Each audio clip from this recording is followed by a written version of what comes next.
Bonjour chers tous. Ouais, je profite de cette petite pause où je suis en train de charger le véhicule pour faire élever quelques équivoques qui font jour sur la toile.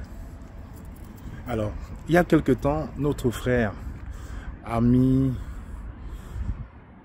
cousin, oncle, papa, camerounais, Longuet a tenu des propos incohérents, des propos d'une autre époque, puisque nous sommes en 2025, sur la toile. Des propos qu'il a eu l'habitude de tenir au Cameroun, mais qui passaient inaperçus.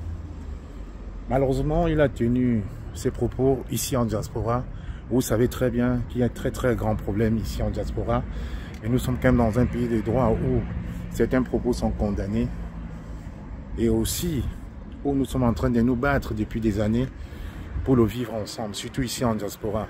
Nous voulons revivre comme les années de braise avant les élections de 2018 où il n'y avait pas de Bamileke, où il n'y avait pas d'un quoi, où il n'y avait pas d'un graphiste, où il n'y avait pas de boulot.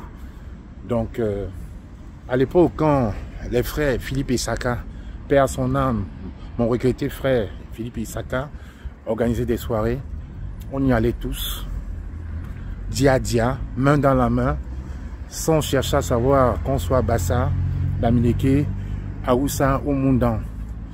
Quand Jean-Robin Gamo organise ses soirées, tout le monde y va. Quand Guy Métan organise des soirées, on y va tous. C'était un peu ça, la diaspora. Et c'est aussi ça, la diaspora. Il y a quelque temps, notre frère Longuet a oublié ces règles de la diaspora là et est venu, a tenu des propos d'un autre âge. Mais grande était ma surprise de constater que j'ai été alerté de demander des excuses à sa place. Grande était ma surprise de voir que j'ai été tellement indexé dans mon inbox que j'ai que mot dire. La seule chose que j'ai dit et que je lui ai dit à lui en public comme en privé, ses propos sont d'un autre âge, il faut demander pardon. Le jeune frère Bertil Okamit a fait même une sortie Facebook pour dénoncer ses propos. Et il est libre, il est grand de décider de par lui-même. Vous savez, quand quelqu'un fait une erreur, il faut pardonner.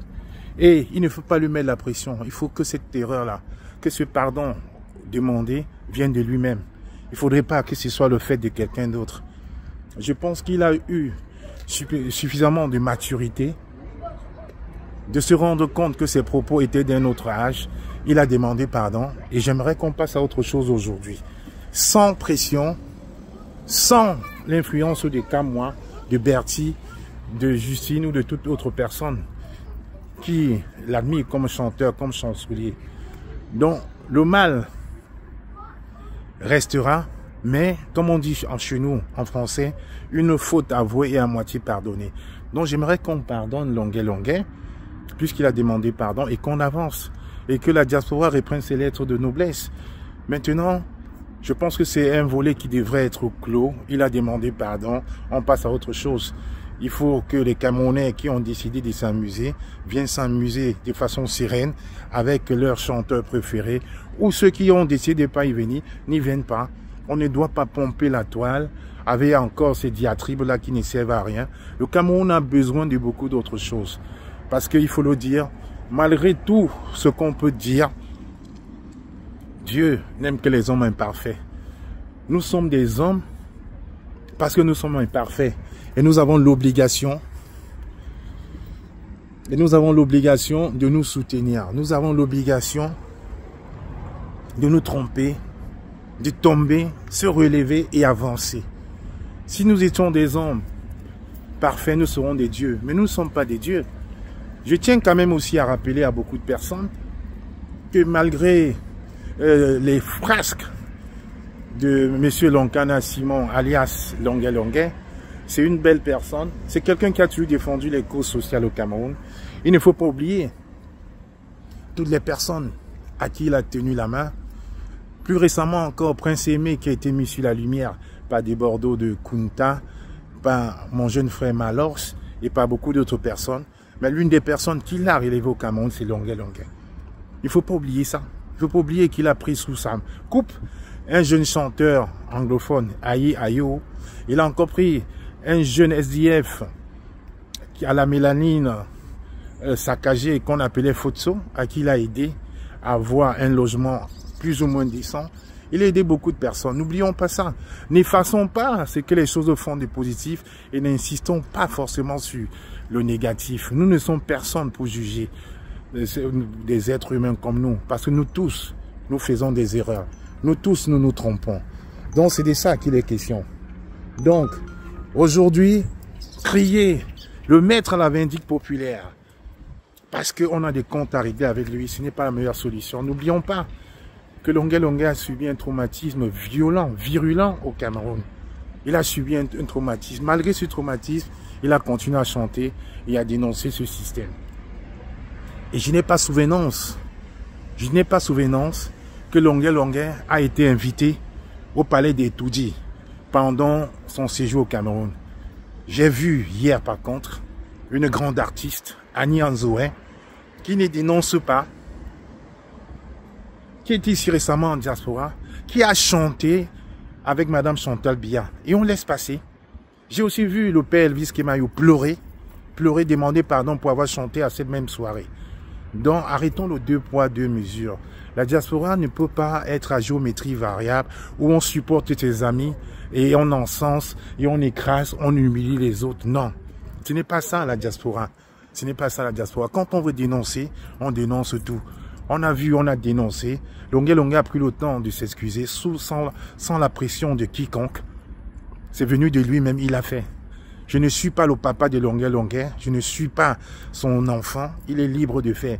Donc que des personnes qui veulent m'attaquer profitent pour tirer les balles sur Longuet Longuet en me piétinant, perdent du temps. Jusqu'aujourd'hui encore, je le dis, j'ai vu le passeport de Longuet Longuet. Longuet Longuet n'a pas eu un visa Schengen. Longuet Longuet n'a pas eu un visa Schengen, il a eu un visa pour le Canada. C'est au retour du Canada qu'il a trouvé mascarade pour s'arrêter à Paris. Il n'a jamais eu un visa Schengen. Et je n'ai jamais participé à un quelconque visa politique. Visa politique, ça n'existe pas. Donc, arrêtez de salir les gens. Arrêtez de salir les gens. Si vous aimez la musique de Longuet Longuet, venez le soutenir le 7 février à Paris avec le gourou. Si vous n'aimez pas sa musique, ne venez pas tout simplement. Mais arrêtez de le salir. Ce monsieur a besoin plus de votre soutien qu'autre chose. Parce que j'aimerais vous voir un seul jour, une seule minute aux mains de ces tortionnaires de Yaoundé, des services secrets de Yaoundé. Respectez quand même les chansons panafricanistes qu'il a faites. Respectez quand même le fait que c'est un père de famille qui souffre aussi dans sa peau. Est-ce que vous ne pouvez pas vous dire un seul instant qu'il a subi un traumatisme? Qui sommes-nous pour juger, pour toujours vouloir humilier les autres et mettre les autres à la vindicte populaire? Pourquoi aujourd'hui vous ne parlez pas d'Annie Anzoé qui est allée chanter avec Madame Chantal Biya, alors qu'ici en diaspora, on n'avait dit plus jamais ça? Donc quand vous avez décidé de vous taire, taisez-vous aussi sur Longuet Longuet. Alors j'invite tous la diaspora. J'ai vu aujourd'hui Guy Métan et toute la bande. Ils sont en train de faire un travail formidable dans les groupes WhatsApp pour l'État. Allez-y, moi j'y serai avec toute mon équipe. Mon équipe et moi, nous serons là le 7 février. Allez-y, amusez-vous, vous avez le droit de vous amuser. Mais n'oubliez pas l'essentiel. Inscription massive sur les listes électorales. Parce que l'année 2025, c'est la fin de mon CDD dans la résistance. C'est l'année du va-tout. Merci, bonne soirée. Camon la Panthère.